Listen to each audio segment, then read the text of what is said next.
Bras coupés et frères. On aurait dit qu'ils avaient toujours été vieux. Ils étaient les seuls d'une famille de 15 à ne pas s'être mariés. 3 frères vieux garçons qui vivaient ensemble et qui formaient une famille atypique mais unie.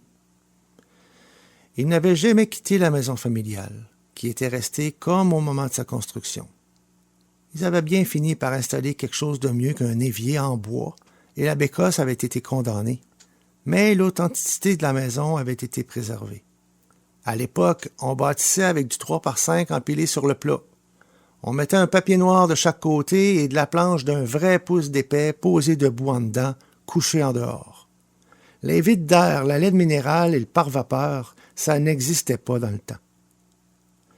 Malgré son âge, la construction de bois trônait toujours au bout du rang, un vrai chemin de colonisation.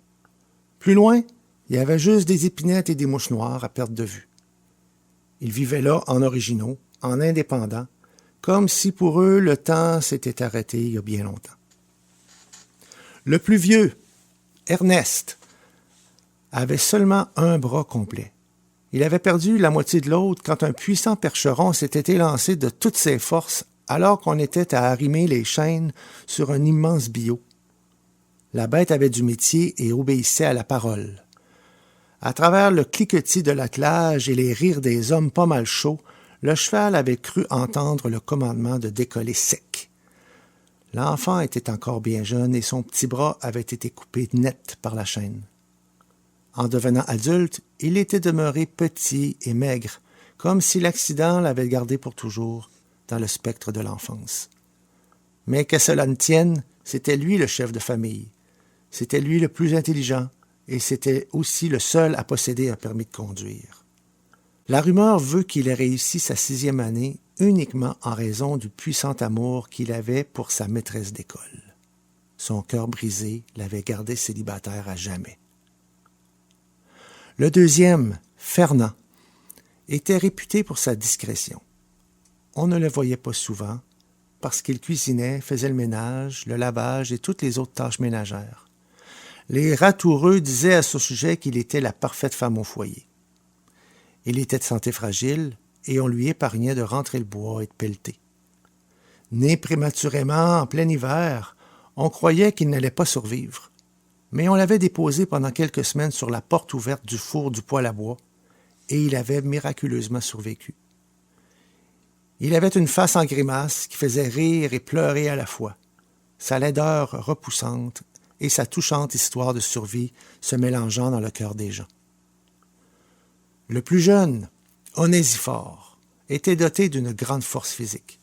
C'est lui qui conduisait le tracteur, qui creusait les puits, qui fendait en deux les grosses roches. Il savait souder, démonter et remonter un moteur. Il pouvait jouer avec confiance dans le panneau électrique. Mais il ne savait pas lire. Très jeune, il avait dû remplacer son père, décédé soudainement. Il était à ce moment-là le seul de la famille à être assez habile pour traire leurs 6 vaches, vite et bien, sans souiller le lait. Il en extrayait la crème qu'on leur achetait pour la fabrication du beurre, ce qui rapportait de quoi acheter de la farine. Son corps immense et les constants efforts qu'il devait faire le portèrent à manger plus que de raison, et son cœur vacilla plusieurs fois alors qu'il n'était pas très âgé. Il avait subi une grosse opération à cœur ouvert, et il aimait montrer en riant la cicatrice qu'il avait au milieu du thorax. Aujourd'hui, les 3 frères sont morts et enterrés, et d'autres vieux les ont remplacés. Est-ce qu'il existe encore bien des gens qui peuvent se rappeler de la façon unique dont ils traversaient la vie? Peut-être qu'il ne reste que quelques-uns de ceux qui se moquaient d'eux en disant qu'ils avaient cessé d'évoluer en 1930. Et à vrai dire, cette boutade était bien fondée. Pour eux, le geste de remonter chaque jour un réveil matin n'était pas passéiste ou réactionnaire. Ils se disaient que tant qu'une chose marchait encore, valait mieux ne pas la garrocher sur le tas de roches. On a vu des gens vider leurs maisons pleines d'antiquités, des vrais trésors, pour faire place à du neuf, à du moderne. À un moment donné, il faut avancer. Mais quand on voit la vitesse folle à laquelle vont maintenant les choses, on pourrait croire que c'est pas si ridicule de souhaiter, comme l'ont fait ces 3 frères, que tout reste un petit peu plus longtemps comme avant.